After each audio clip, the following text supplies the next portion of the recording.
Welcome to this post-webinar Q&A chat. So this is a Q&A. Thanks, Hannah. It's nice to be here. Did I have a choice? You didn't. No.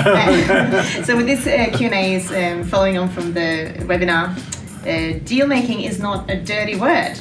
And if you haven't already watched it, I highly recommend checking it out. So we did receive a couple of great questions following the webinar, and one of them really goes to the core of what you were talking about in that webinar, and that is, what are some common myths around procurement in the public sector? So there are, if not myths, at least they are traditions. I mean, and easy folding of the way things work. I think the first is that competition will give you best value for money always, and it doesn't if you don't go to the market in a structured way that it will unleash the value. What you will get is a highly competitive price, but it's only enough to win the deal. Competitors will look to give you the price that will get them to the front at the negotiating table, not necessarily the best price that they can offer. So you really need to understand that and understand how their price is going to get built up so that you can structure the negotiation and the deal.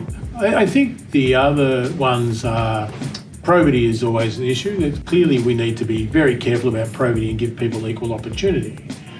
But equal opportunity isn't necessarily equal information. It's the opportunity to discover it. If one company's got a question, it's their IP to know enough to ask a question. So giving that to someone else is to actually give someone else a leg up.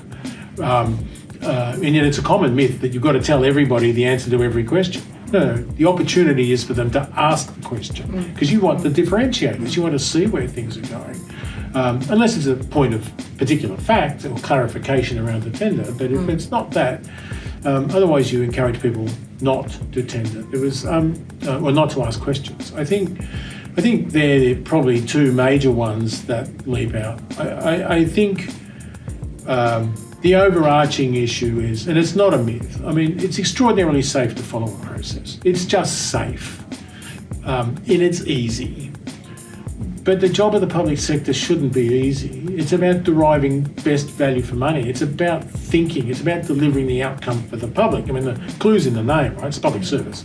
So it isn't about the easiest way to do business. It's the right way to do it, to derive the best value, to give the best outcome for the public. So I think sometimes we rely on process because it's easy for us and it's safe for us, but it's not the right answer.